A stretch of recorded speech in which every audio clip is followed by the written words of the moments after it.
Hey guys, how's it going? Hope you're doing well. My name is Crown, and today I'm going to read you some very interesting stories that I hope that you're gonna love. And now, without further ado, let's go!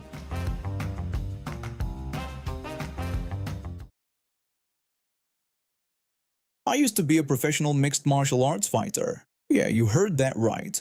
It was exhilarating, to say the least. I spent years training, competing, and pushing my body to its limits. The discipline, the mental toughness, the ability to read people and situations, all of that helped shape me into the strong person I am today. When my daughter came into my life, everything changed. Being a mom brought a new sense of purpose and joy that I had never known before. She's such a bright, lively, and loving little girl. We have a special bond that words can't do justice to.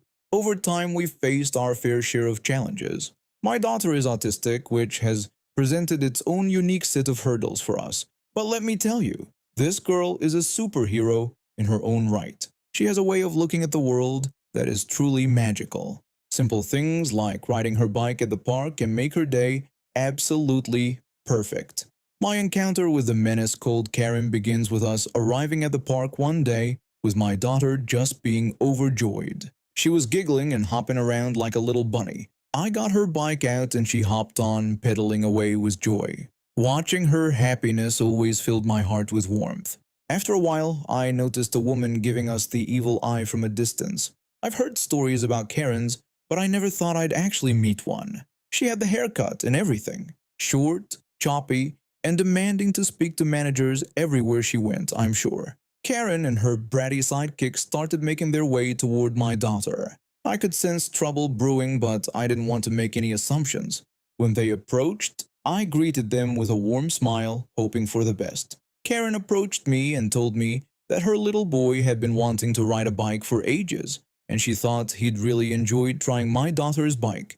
Her tone was demanding rather than asking politely. Now, I'm all for sharing, but something about Karen's aura didn't sit right with me. Besides, my daughter was having the time of her life, and I didn't want to disrupt her. So I politely declined, explaining that my daughter was having her moment right now, and maybe another time would work better. Well, let me tell you, that didn't go over well with Karen. She turned her wrathful gaze toward my daughter and demanded that I let her son ride that bike right now. Her voice was loud and aggressive, making it clear she wasn't taking no for an answer. My daughter got a bit confused and uncomfortable by the sudden demand. Her bike was her comfort zone, and she didn't understand why this lady was behaving this way. I gently told Karen that I understood her son may want to ride, but my kid needed some space and asked her to please give us some room. Karen, however, wasn't about to take no for an answer. She grabbed her brat and tried to force him onto the bike, ignoring my daughter's visible discomfort. That's when I stepped in. My mama bear instincts kicked in. I raised my voice and told her to listen up, that I had said no and she needed to leave my daughter alone and find something else for her son to do.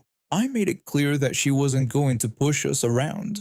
Karen huffed and surprisingly walked away, dragging her kid behind her. Phew! Crisis averted, right? Wrong. The drama was just beginning. About 15 minutes later, I was chatting with a friendly mom I'd met at the park earlier when we saw Karen charging back towards us like a raging bull. I could feel the tension rise in my chest. I knew she was trouble. Before I could react, she pushed my daughter off her bike, snatched it, and bolted away, with her kid trailing behind her. I was shocked and enraged when I saw my daughter on the ground in distress with her eyes filling up with tears while looking at me with utter confusion. And all I could think of was not letting this horrible human being get away with assaulting my autistic kid.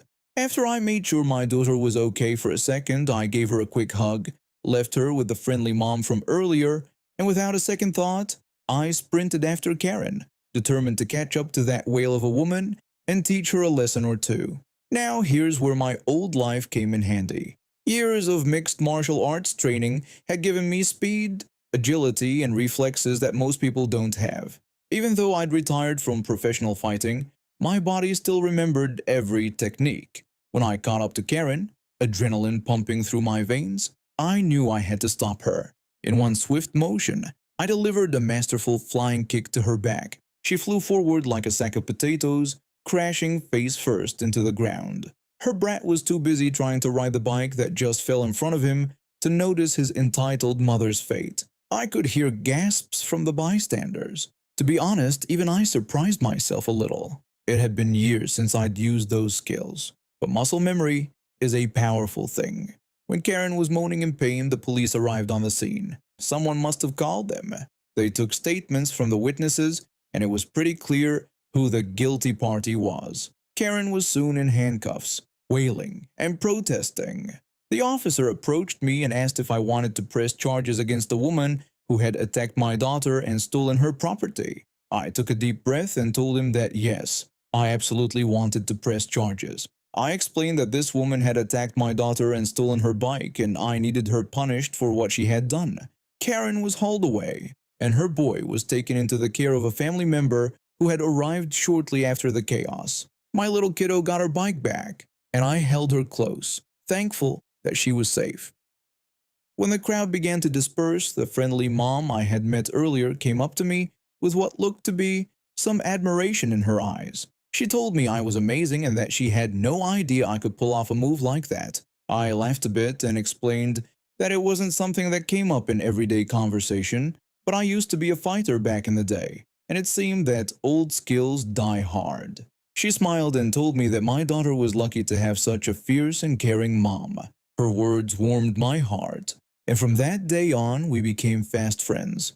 Our little group of moms at the park grew, and my daughter had a fantastic time with her new friends. Of course, we kept an eye out for any potential Karens out there, but luckily, they were few and far between. After the incident at the park, the police conducted a thorough investigation, and the truth about Karen started to unravel.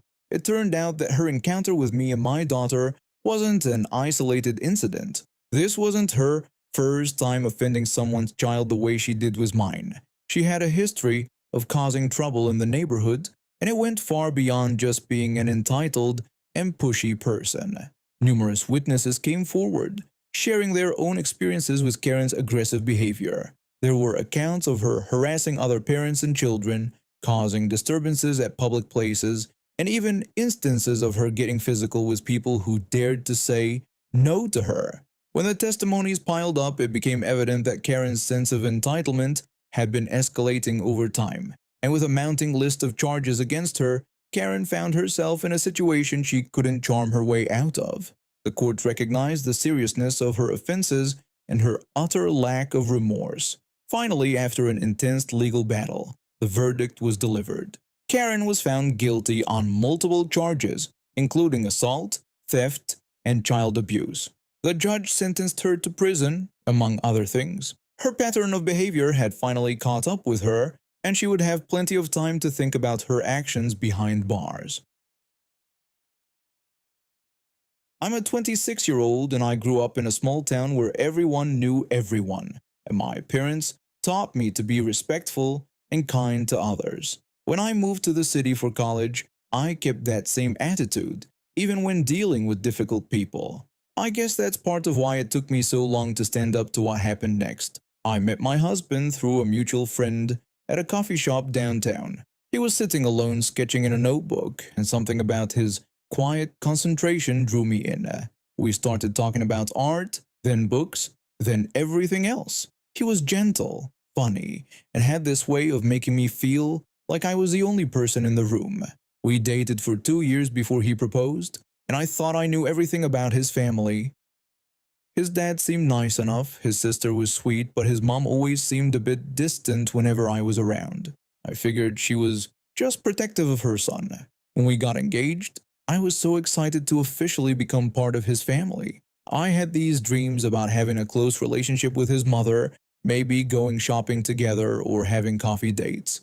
My own mom lived across the country, so I was looking forward to having that maternal figure nearby. The first red flag should have been her reaction to our engagement news. We went to their house for Sunday dinner, and my fiancé was practically bouncing with excitement. He stood up at the table and announced that we were getting married. Instead of joy or congratulations, she just stared at us for what felt like forever. Then she told us we were too young and needed to think more carefully about such a big decision. She got up and went to the kitchen, leaving us sitting there in awkward silence. Planning the wedding became a nightmare. She insisted we invite her entire book club, her yoga class, and people from her old job that my fiance hadn't seen in years. When we explained that we wanted a small, intimate ceremony with just close family and friends, she completely lost it. She yelled that this was her son's wedding, and she wanted everyone to see how perfect he is. She said we couldn't just exclude people who'd been important to their family. I tried to explain that we understood, but we were paying for this ourselves and wanted something more personal. She shot back that if we were so worried about money, she was sure they could work something out, but she wouldn't have people thinking they were having some cheap, thrown together ceremony. My fiance tried to mediate, but she had this way of making him feel guilty whenever he didn't side with her completely. Eventually, we compromised and invited about half the people she wanted, which still doubled our guest list. The wedding day itself was a disaster. She showed up in a dress that was clearly meant to upstage me. It was this elaborate white gown with sequins and beading that probably cost more than our entire wedding budget. When people complimented her on it, she'd tell them how she wanted to look her best for her son's special day, as if I wasn't even there. During the ceremony, she sobbed loudly in the front row. Not the happy tears you'd expect from a mother watching her son get married, but these dramatic, attention-grabbing sobs that had everyone turning to look at her instead of us. When the officiant asked if anyone objected to the marriage, she actually cleared her throat like she was going to say something. My heart stopped for a second before she just blew her nose loudly. At the reception, she cornered me by the dessert table while I was trying to enjoy a quiet moment. She told me that I needed to understand that she would always be the number one woman in his life. She explained that a mother's love is different from a wife's love. I nervously replied that of course I would never try to replace that relationship and that I was just happy to be joining the family. She said good because some wives try to come between a mother and her son, and that never ends well for anyone. I left nervously, not sure how to respond to what felt like a threat disguised as a conversation. After the wedding, things got worse. She would show up at our apartment without calling first, usually when my husband was at work. She'd let herself in with the spare key he'd given her for emergencies and start rearranging things. I'd come home to find my kitchen completely reorganized, with all my spices alphabetized and my dishes moved to different cabinets. Once, I found her in our bedroom folding my underwear and sorting it by color. When I asked her what she was doing, she said she was just trying to help me get more organized. The breaking point came about 6 months after we got married. We'd saved up enough to buy a small house in a quiet neighborhood, and we were so excited to have our own space. We planned a housewarming party and invited both our families and some close friends. I spent days preparing, making sure everything was perfect. I cooked all my husband's favorite foods and decorated with fresh flowers from the garden. Karen arrived early and immediately started commenting on everything. She didn't like how I'd arranged the furniture, thought the paint colors were too bold, and made sure to mention how much nicer her house was at every opportunity. But I was determined to have a good evening, so I just smiled and tried to redirect the conversation. During dinner, she excused herself to use the bathroom. She was gone for a long time, and when she came back, she had this satisfied smirk on her face. She announced that she'd noticed our bathroom could use some personality, and that she'd brought a few decorations from home. She hoped we didn't mind. Before I could respond, she'd already hung up this hideous painting of a sad clown above our toilet. It was genuinely disturbing, like something you'd see in a horror movie. I was too shocked to say anything at first. Then she said she thought we could use something else too, and placed a plastic flower arrangement on our kitchen counter that looked like it came from a gas station. It was bright pink and yellow, completely clashing with our neutral color scheme. My husband looked mortified, but I could see he didn't know how to handle the situation without causing a scene in front of our guests. I told her that was very thoughtful, but our decorating style was a bit more minimalist, and we preferred to keep things simple. She replied that she could see we were one of those modern couples who think they're too good for a little color in their lives. The whole room went quiet. Our friends were staring at their plates, clearly uncomfortable. I explained that it wasn't about being too good for anything, and that we just wanted our home to reflect our personal taste. She huffed and said that if we insisted on being so dull, she supposed there was nothing she could do about it. I felt my face getting hot, but I didn't want to ruin the evening for everyone else. I told her we appreciated her thoughts, but we'd prefer to choose our own decorations. She made comments for the rest of the evening about how some people don't appreciate generosity. After everyone left, my husband and I had our first real fight about his mother's behavior. The final straw came 3 months later. My husband and I both worked long hours, so we cherished our quiet evenings at home together. We'd been looking forward to a relaxing weekend when we got back from running errands on Saturday afternoon. When we walked in the door, something felt off. There was a strong smell of potpourri, and everything looked too clean.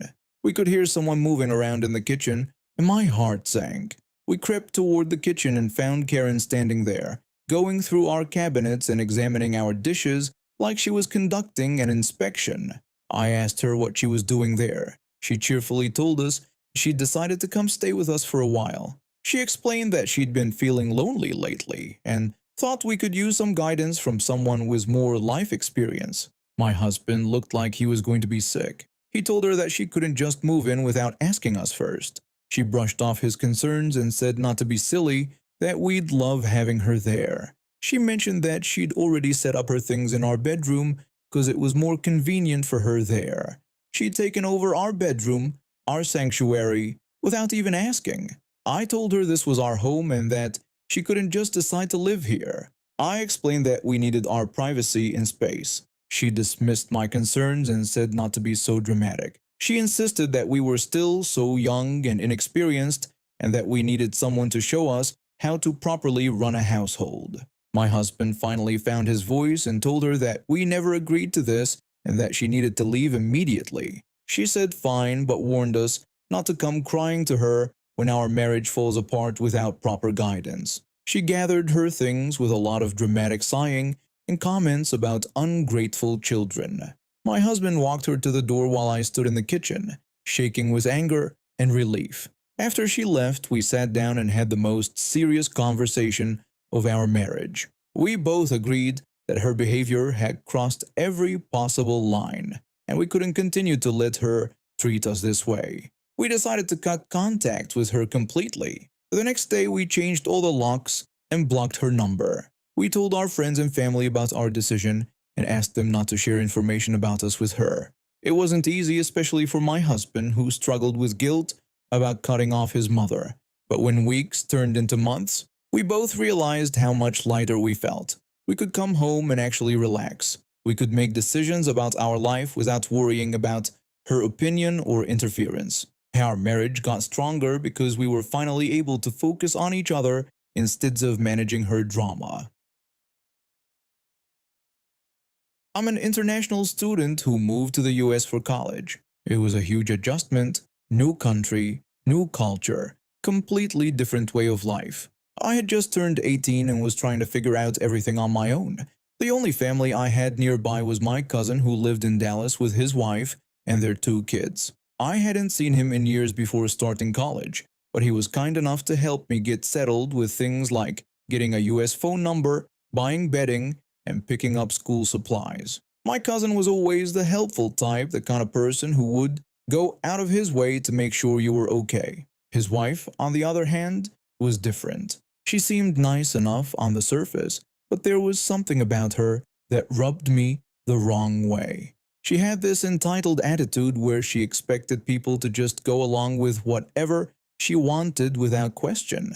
When Thanksgiving break came around, my cousin invited me to spend it with their family in Dallas. Since staying in the empty dorms sounded pretty depressing, I accepted. It was actually a great time. I got to meet his 2 kids, an 8-year-old son and a daughter. We spent the whole week catching up, talking about how our lives had changed, and just enjoying family time. The son was a sweet kid, very energetic and affectionate, though I didn't know him well since this was basically our first real meeting. After the break ended, I went back to college to focus on finals. That's when things got weird. A few weeks later, I got a text from my cousin's wife asking for what she called a small favor. She wanted me to take their 8-year-old son back to the Caribbean with me during winter break because his godmother wanted to see him. I was immediately uncomfortable with the idea. I told her that I couldn't do that because I didn't know when my exams would be finished. That wasn't entirely true. I knew exactly when my exams ended. But I said it because I was hoping she'd drop the subject or figure out another solution. The whole thing felt wrong to me. I talked to my mom about it, and she agreed that I shouldn't get involved in something like this.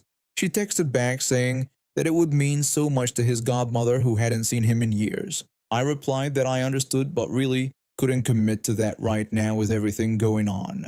Weeks passed, and I finished my finals. I was at the airport just chilling and waiting for my flight back home for winter break.